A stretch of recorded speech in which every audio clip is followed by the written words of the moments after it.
Hello lovely people, it's Nicola back in the Stitches and Slapdashery sewing room, and today I have an itch that I need to scratch. I want to make myself a top out of quilt cotton.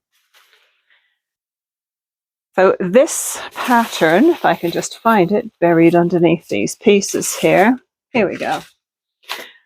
This is Butterick 3383. It is a pullover top designed for non-stretchy fabrics, so it's pretty generously sized. You need the positive ease to be able to pull it on and off. And the one I made before was View C. No pocket. Don't see the point of a breast pocket. Short sleeves, shorter length. And I made it in a white linen because I got a remnant back when I was working at Fabricland, and I made it out of a white linen. Not a practical colour, I know, but you know what? I'm getting to the point in my life where, yes, I like colour, but I also appreciate the value of a good neutral. So this is the white linen top I made. It is pretty wide. I just measured it. The finished length came out at 21 inches, which is about right to wear with wide leg pants or even a skirt. And the width is 23. So that would be 46 around. So that's at least 6 or 7 inches of positive ease for me. But that's okay. One thing I seem to recall about this pattern was, yeah, the sleeves. The sleeves needed a lot of easing, almost like they were a bit too big to go into the armhole. There's a couple of puckers there. I don't want puckers this time. I'll see if we can do it without any puckering. And this part is really messy. This is an embarrassingly messy neckline. On the front it looks okay, but I don't think I had the correct single fold bias binding for this. And it doesn't look great. The front neckline doesn't look so bad. I don't know if you can see that. It's white on white, so it's hard to see. The back neckline is very messy. Oh dear. I want to recreate that. Same pattern, same size, out of something fun.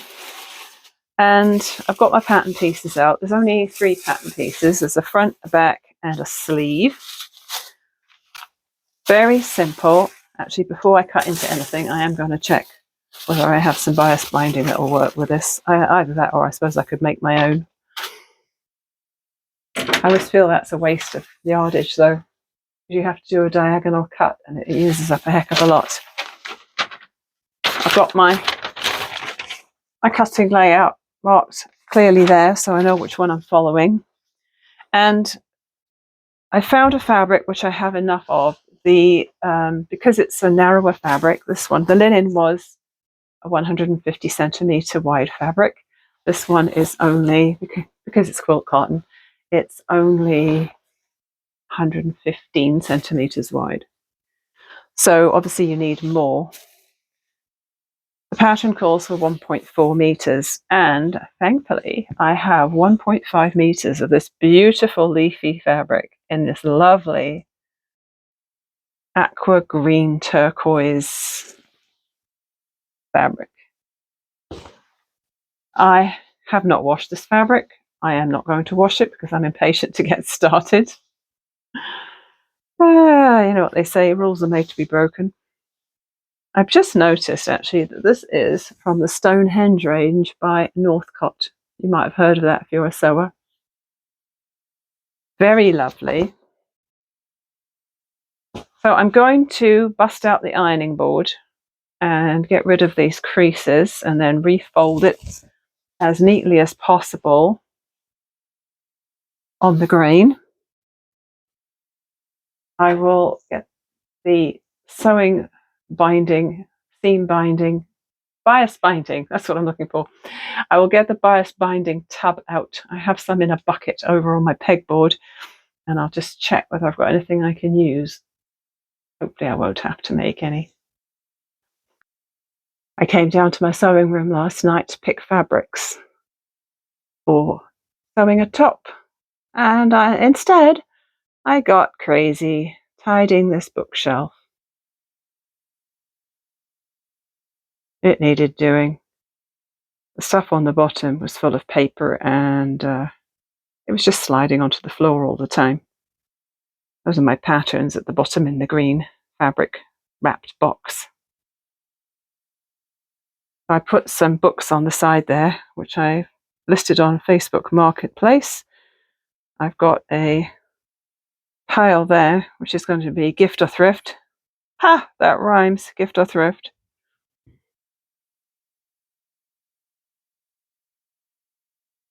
I've cleared off my table so that I can spread out some fabric and start cutting.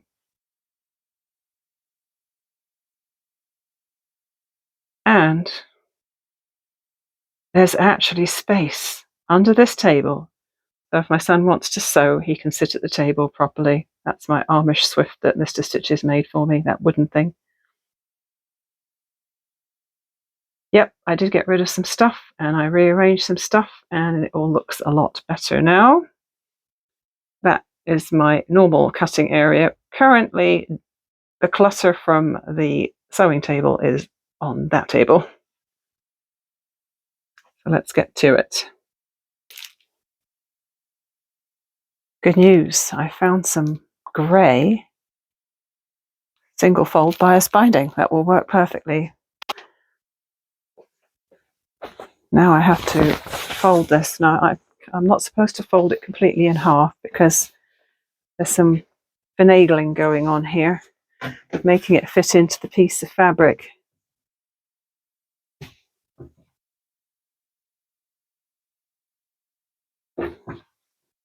Nice thing about this fabric is it's not a one-way print.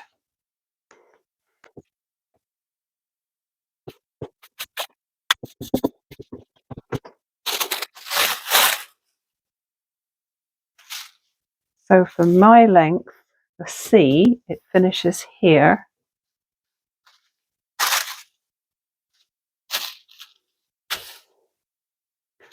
And for the width, let's see, this is going on the fold.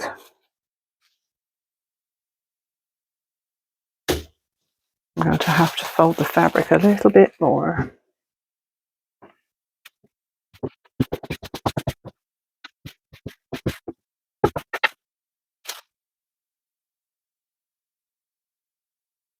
So if that's on the fold, I'm following this dotted line here, not this solid line for my size, so that works well. And then this piece, I need to fold that back.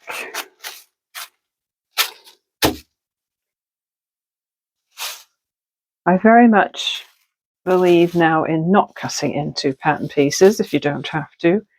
So I try and fold it back along the line to cut rather than cut through it. Now hang on a minute. Do I have to put one of them upside down? Yes, I do. Same with the sleeve. Oh, that's just going to work. Now let's just double check with the sleeve piece. The sleeve piece should fit into the armhole area here. Cross fingers. Wow, it's going to be close, but it'll work there. And then again, this one here. Okay.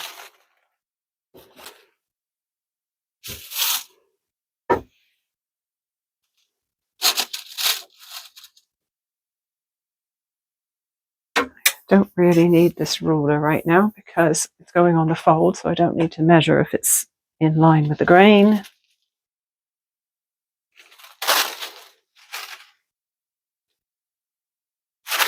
Okay, I think I'll start with this piece.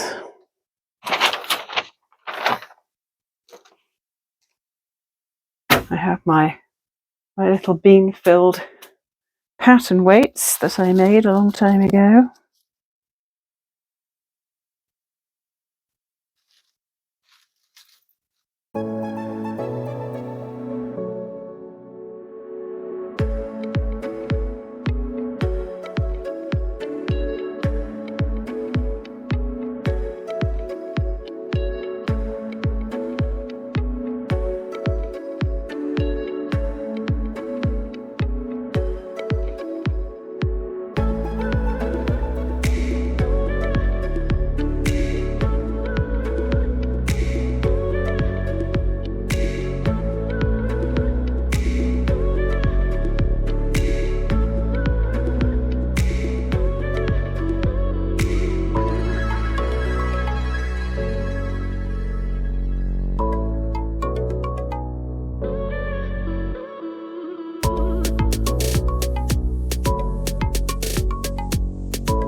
Well, the cutting didn't take long, although it's always a little bit of a back-aching task.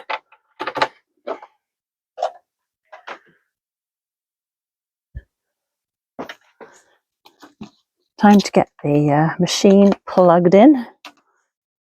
Pick my thread. Just going to go for a really light blue if I have one.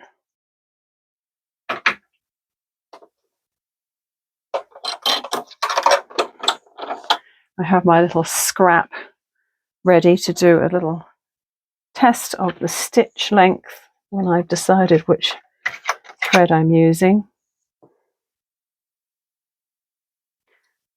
203, these are both the same. Perfect. However, there's not a lot on them. I may need to go with something that's got more yardage on it.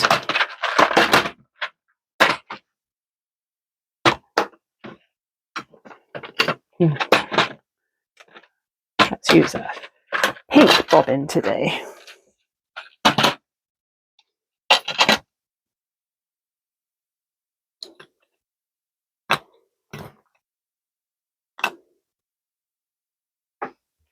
You know, I'm going to be uber sensible and use a pale grey because I've got tons of that.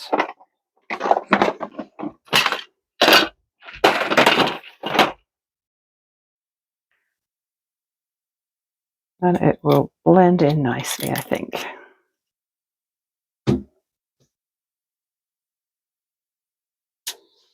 You know a pattern's simple when all the instructions fit on one side of the pattern paper.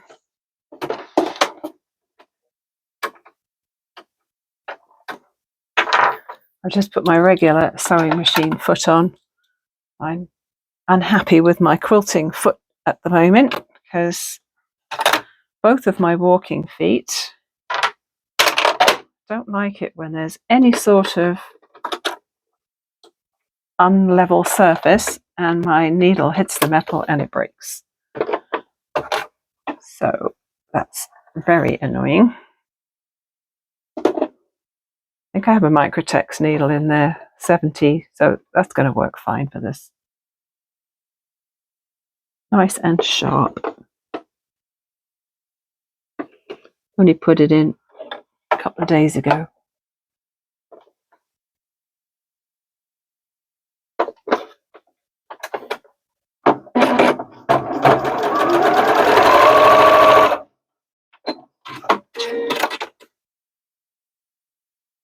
.2.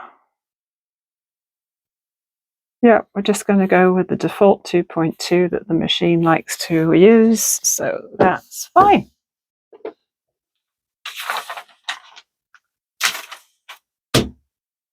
Stitch front and back together at shoulders. These pieces look absolutely massive.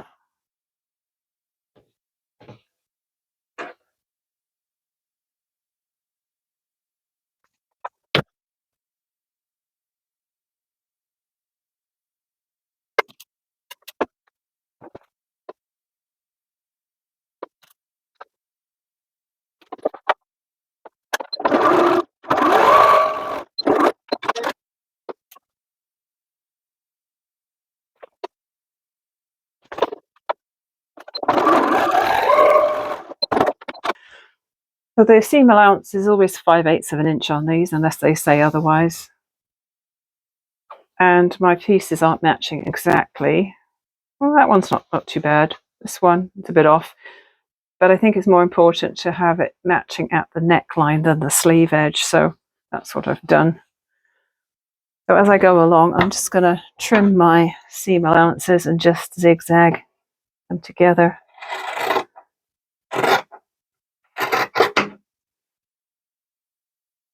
I don't know if you noticed that instead of cutting my notches outwards when I was cutting out, I just snipped into the seam allowance, but that's going to disappear when I trim like this. It's not what I was taught at school, though.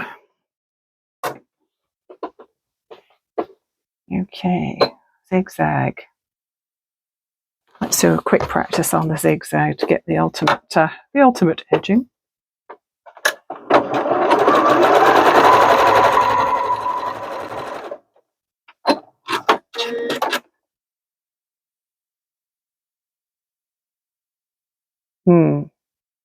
Like the length, but the width might be just a little bit small. Okay.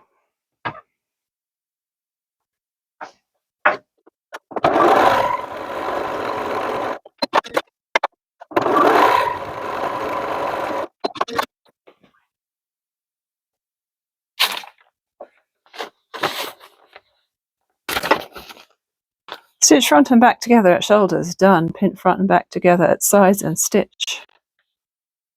Leaving open below large dots. Oh, that's interesting.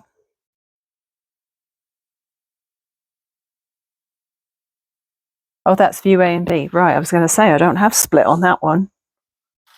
View C, E and D, pocket. I can skip that part. Stitch front and back together at shoulders. Stitch front and back together at sides. Nice. I don't even think I'm going to pin in this case because should be straightforward. Haha, she said, famous last words. Back to straight stitch. How many times have we all left it on zigzag when we didn't want it to be, right?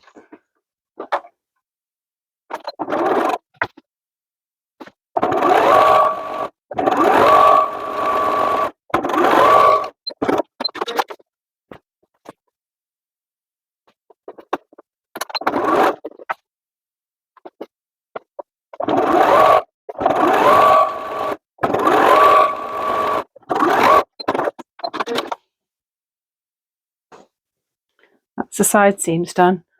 I love how quick the initial parts are. Sometimes it gets a little bit fiddlier though later on.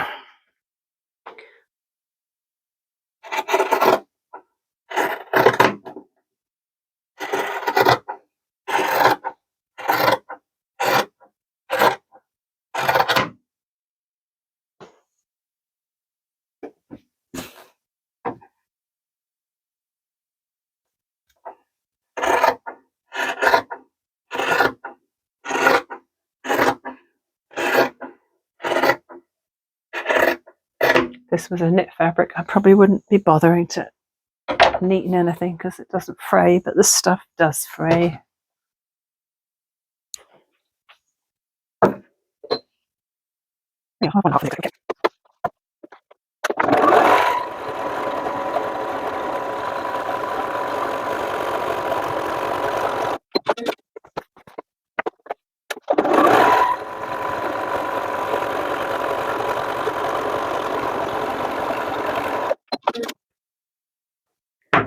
That's done.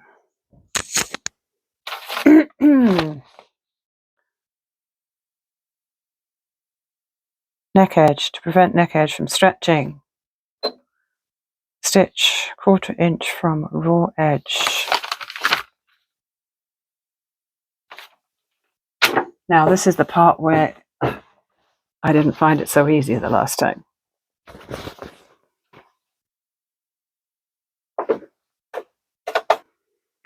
Putting the bias binding on. 1/4 inch. Just using the marks on my machine to get my correct distances here. Do I want to stay with the same stitch length? It doesn't say to use a basting stitch.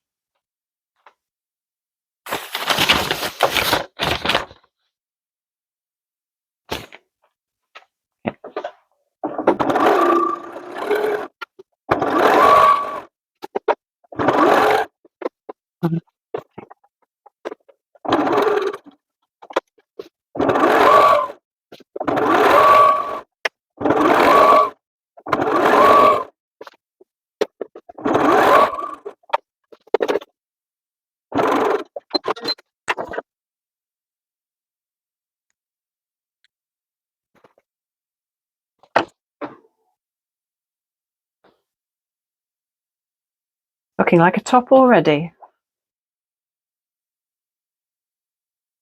I've done this line of stitching around the neck so that when you apply the bias binding, it supposedly doesn't stretch. Add some stability.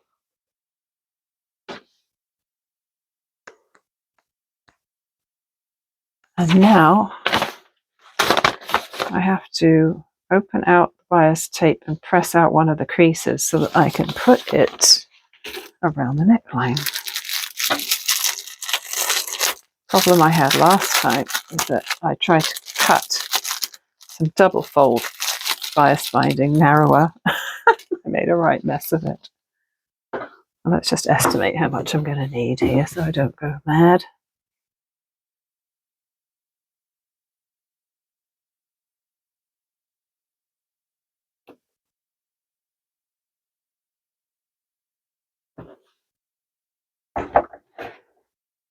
That should be lots.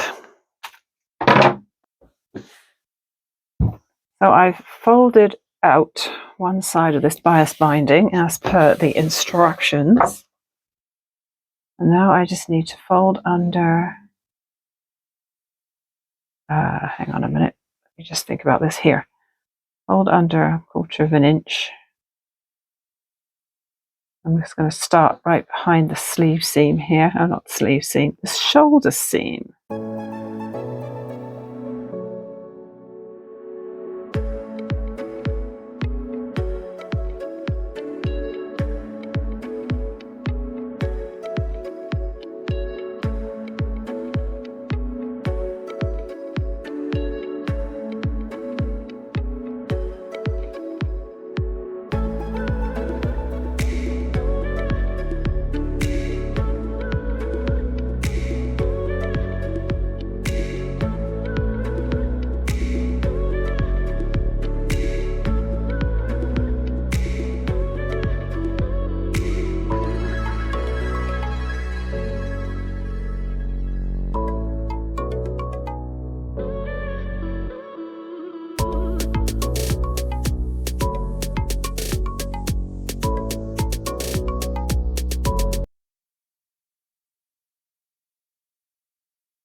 Okay, all pinned on. I'm not going to cut this until I get to here and overlap it and see how much exactly I need.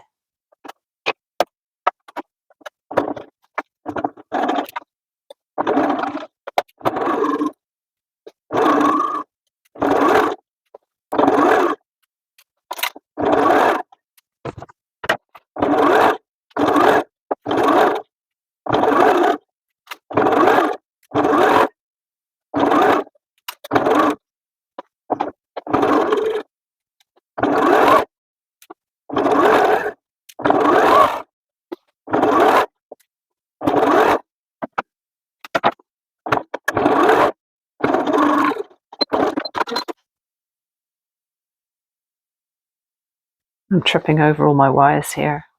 Okay, it's sewn on. Just checking where the shoulder seams are because I wanted to make sure there was nothing bunching up there. Looks good. And now I have to trim my seam allowance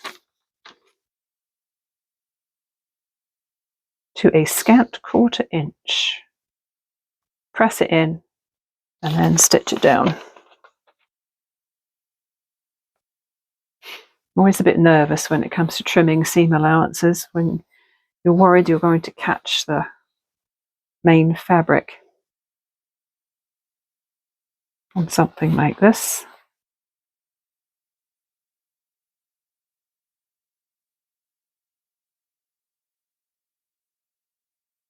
Done my best to roll this binding in a bit so that there's none showing when it's on the back. Tried to get a bit of fabric showing on the back. And now I'm not sure whether to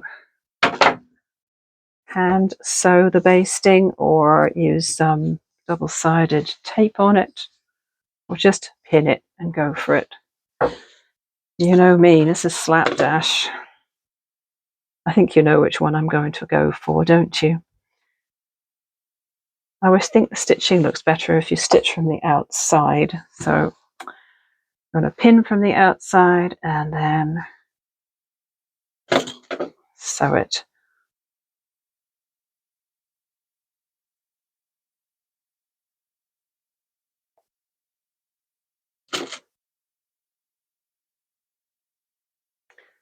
However much you tell fabric to go a certain way, sometimes it just wants to do its own thing, doesn't it?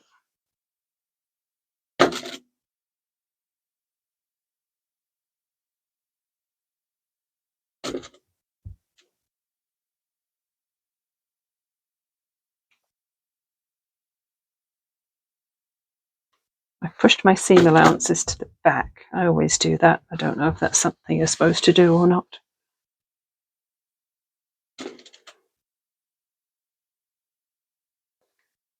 That's what I do.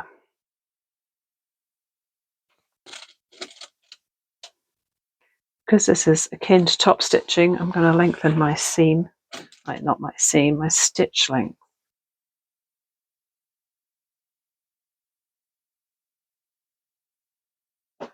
I've measured this, and I think if I sew 1/4 of an inch from the edge, it should work neatly.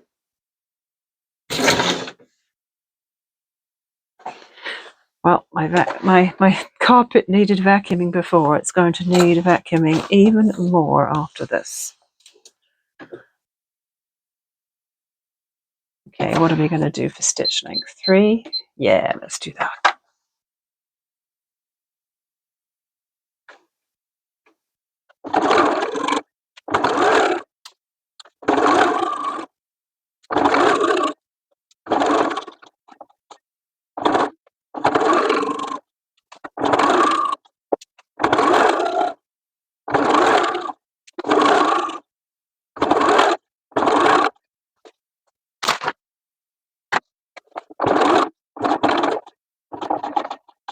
Nope.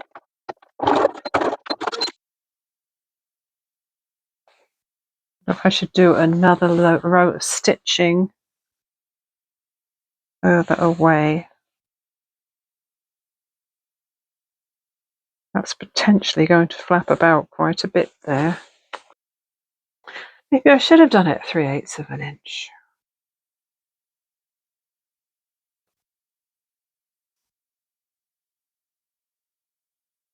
I went for a second row of stitching in the end, so I did about 1/4 of an inch away from the edge, and then I did a 3/8.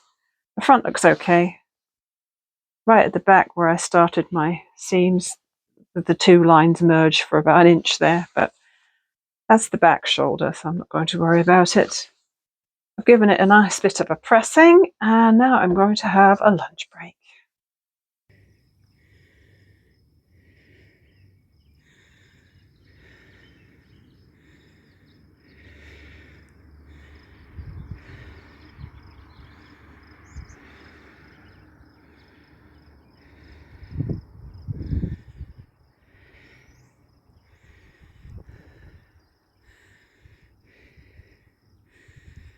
This cat obviously likes this truck.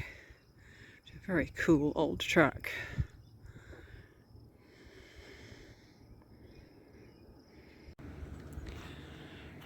Spring sunflowers, otherwise known as arrowleaf balsam root.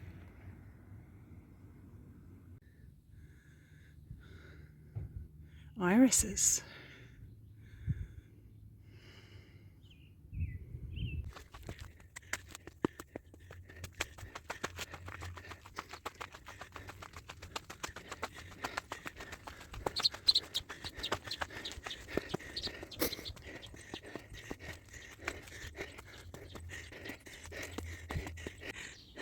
These steps are a killer.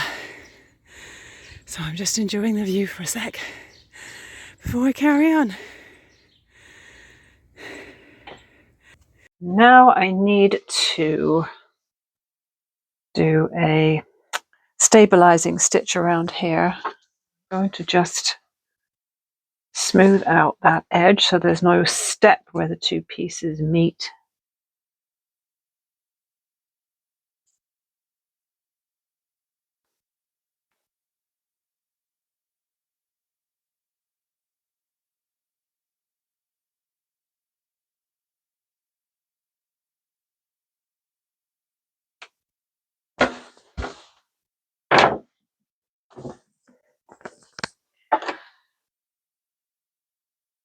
back down to 2.2. Ah, come on.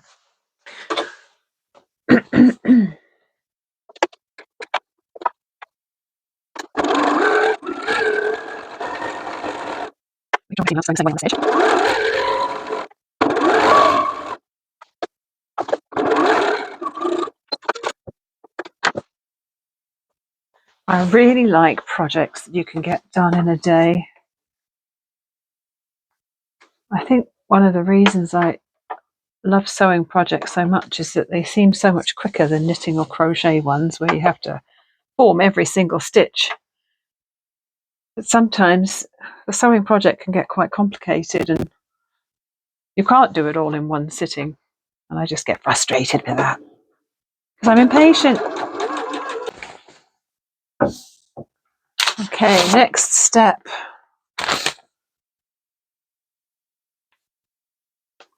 All right, that's A and B. I actually didn't need to do that because that's not my thingy. I should have moved on to view C, so I didn't actually need to stabilize my armhole edge. Duh. Okay, stitch sleeve seam, stitch sleeve seam, turn up sleeve hem, blah blah blah. Okay. Yep, I didn't need to do that. Where are my sleeves? Here are my sleeves.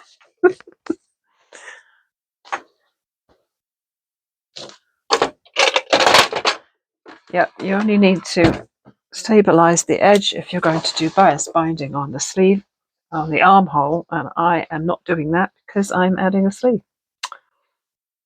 Silly me.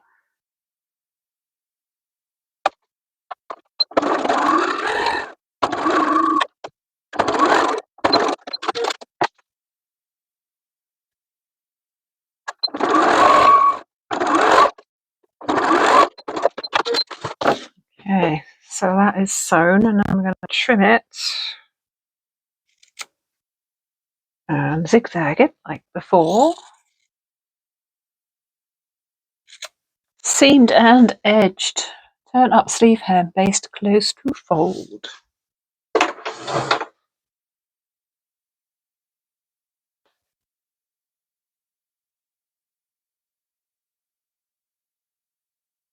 Turn in 1/4 of an inch on raw edge, baste hem in place. Okay, forget the basting. I'm going to get my iron back on and press it up.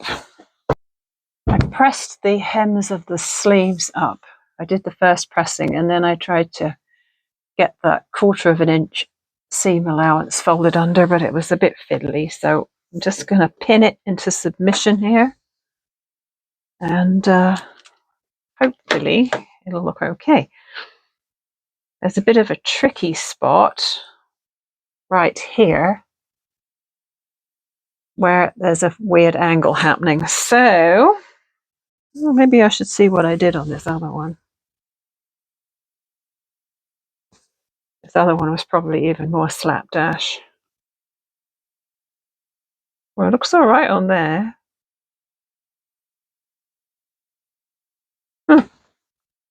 Okay. So it worked out on the white one. I'm not sure that my hem is the exact same depth all the way around, so I think I'm going to sew it from the wrong side this time. Where did that pin go? Gone.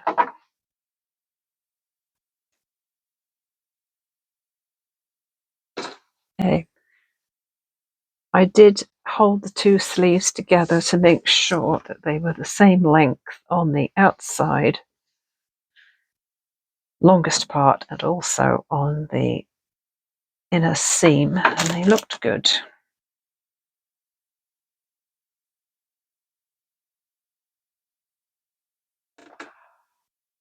Now, because it's calling for 2 rows of stitching here, along this edge and this edge, I'm going to make it 3, which will match my neckline top stitching for both rows of stitching, and it should be fine. I might do the one close to the fold first. That way things won't shift. Theoretically. one sleeve ready to be put in. I think it looks fine. It's not perfect, but it'll do.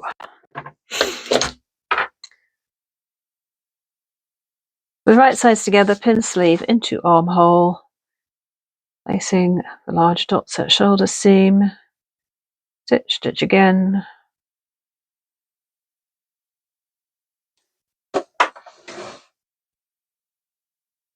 So this is always fun, figuring out which sleeve goes into which armhole. And I can never remember whether you have the body of the top inside out and the sleeve right side out, or the other way around. I think usually I do it so that the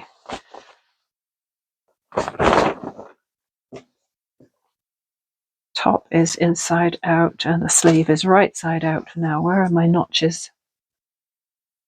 I have 2 notches there, and 1 there, so it must be the other sleeve. Okay, there's 2 notches there, 2 notches there. Here we go.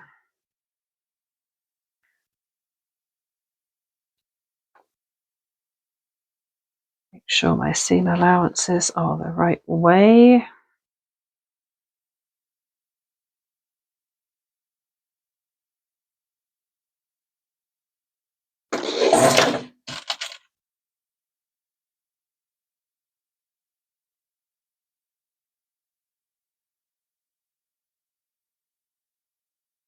Nice to check that your seams match up as well. Ooh, nice. Okay, so the head of the sleeve is right there. There's my shoulder seam.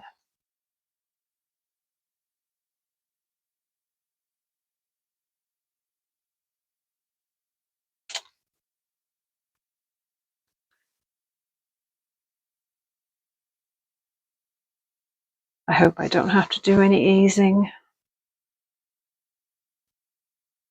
It was just, yeah, the sleeve was just a little bit too big, I recall, last time. And I don't want to faff around with gathering. Like, normally it will tell you if you have to gather the sleeve head to fit the armhole. Doesn't say anything about that in this pattern. So it shouldn't be required. Yeah, look how much extra fabric I have there. That is annoying. And of course I've put that stitching in there now, which means it won't stretch. Ooh, frustrating.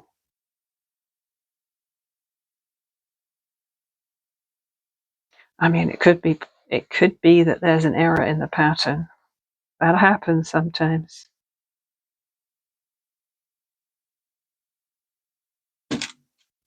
Don't want puckery sleeves.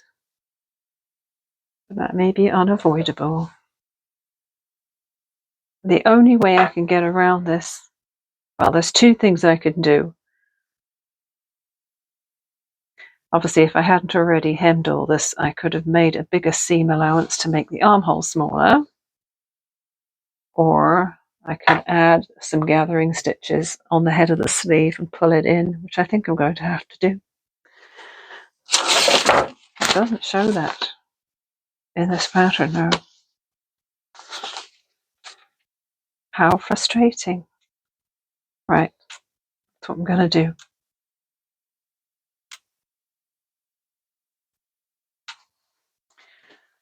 So what I'm going to do is I'm going to put my stitch length to 4. I'm going to go from, let's see, I'll just do it from notch to notch. So this side notch all the way around the head of the sleeve to this notch. I'm going to do 2 rows of long gathering stitches with long tails, which when you're used to using the thread cutter, takes some thought. And then I'll gather it up slightly so that it'll fit better. Let's see, straight stitch 4. Let me just get my tails out. Don't use the cutter, Nicola. You need the tails to be able to pull up the stitches.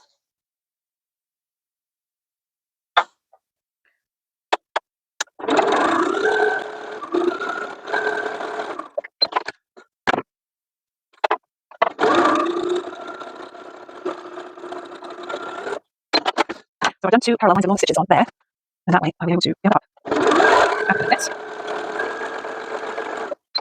in an intentional way. This is unintentional.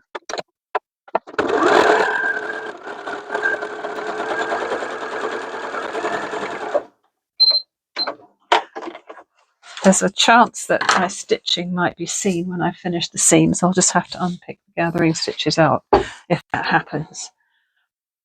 So what I do... Yes, we're still filming. Good. You put a pin in here to anchor stitches and grab the top 2 threads here.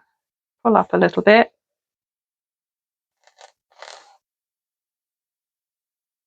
There's going to be any gathers. I want them towards the head of the sleeve. So just pull it up. Shouldn't need much. And then I just wrap my threads around my pin in a figure 8 so that it doesn't shift. And I'm going to do the same on the other side. And hopefully do the job. Just hang on a minute. Make sure I'm grabbing the right threads. Top 2 threads, there we go. That's why you need to keep the threads long.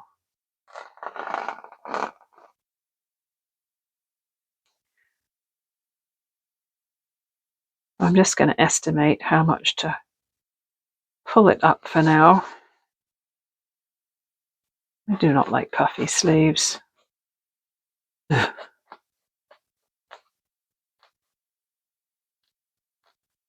Okay, there's a little bit of an intentional gathering on the sleeve there. Of course, it's hard to get it to look exactly the same on both sleeves, but we'll worry about that later. Okay. Let's try again. Jeepers creepers.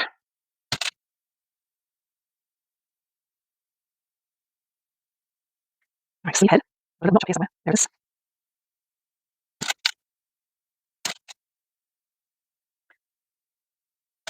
This manipulation in my fabric's frame makes it crazy. So usually keep the sleeve up to the notch. And then figure out what yarn you need after that.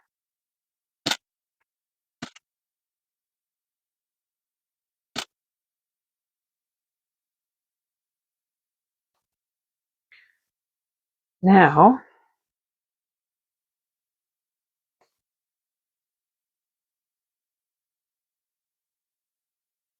with this gathering, it looks like it's going to fit a bit better in here. So I went around pretty slowly and carefully, and mostly it looks all right. There's a couple of puckers, but obviously that's going to be expected with the gathering. But this pucker here is definitely not desirable. I'm going to have to redo that bit because it's puckered the body of the top. See what it's done? I caught fabric here where I shouldn't have done. So I'm just going to unpick that and probably re-sew it from this side.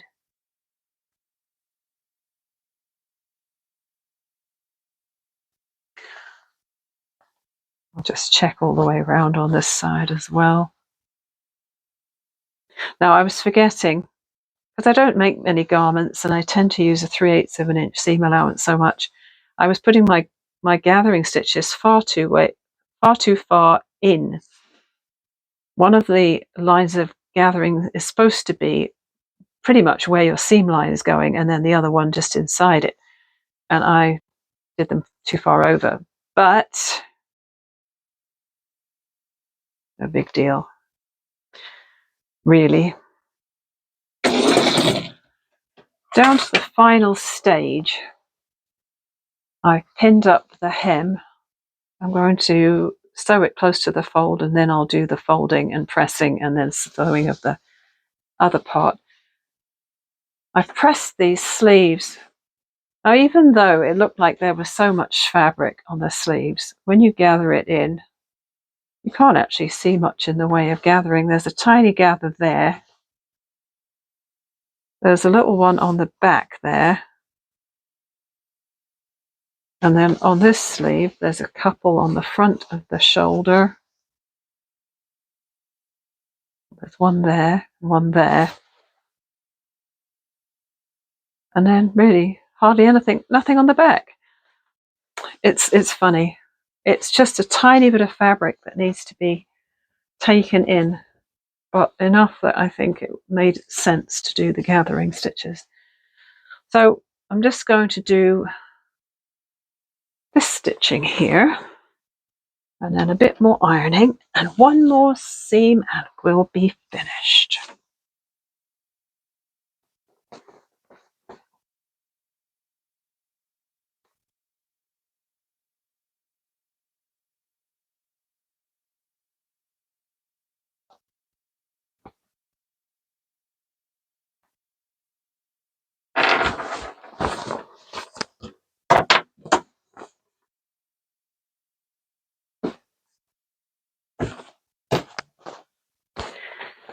Now for the moment of truth, the trying on part.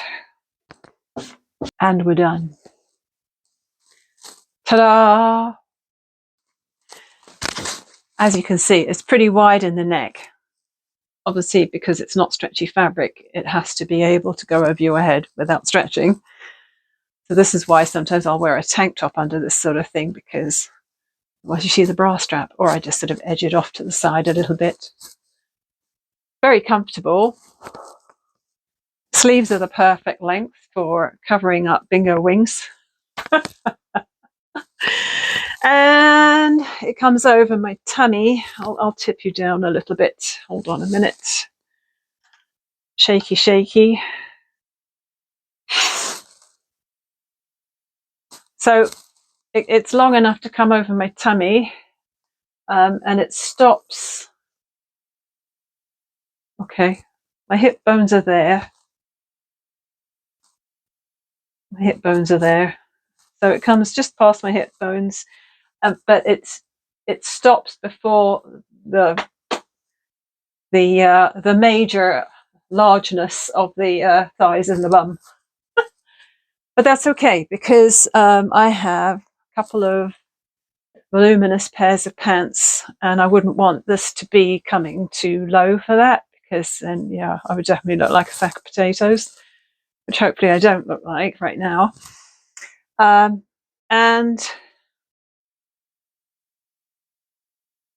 yeah, would I wear this with a skirt? Probably not.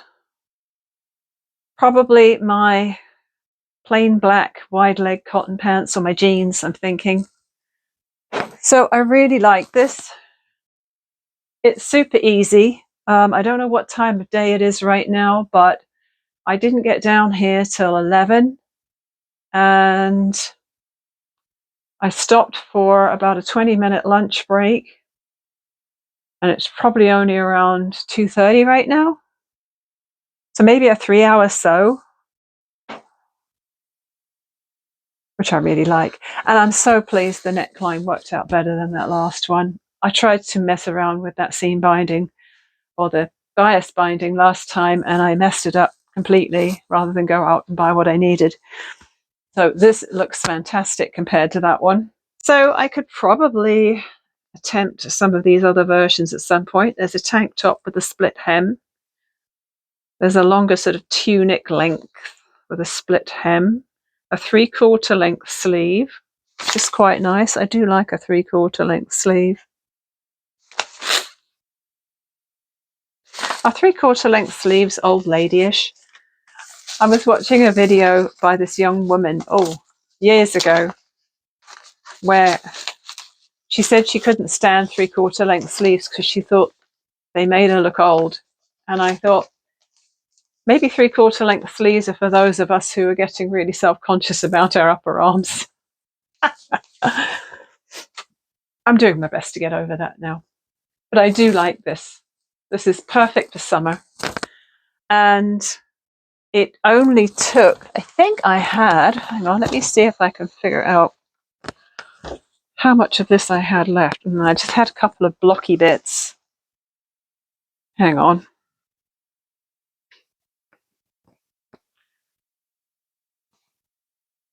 I feel like, yeah, what's that measure? I had about 6 inches of fabric left over at the end after putting them down. So instead of 1.5, you could definitely get this out of 1.4 meters.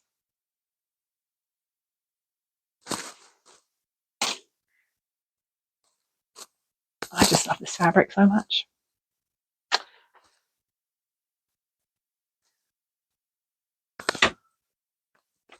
Well, this video is going to be really long, so I'm going to put it as a standalone rather than a part of a vlog. And I hope you enjoyed coming along with me for the ride. I'll see you again soon with something else. Thanks for watching. Bye for now.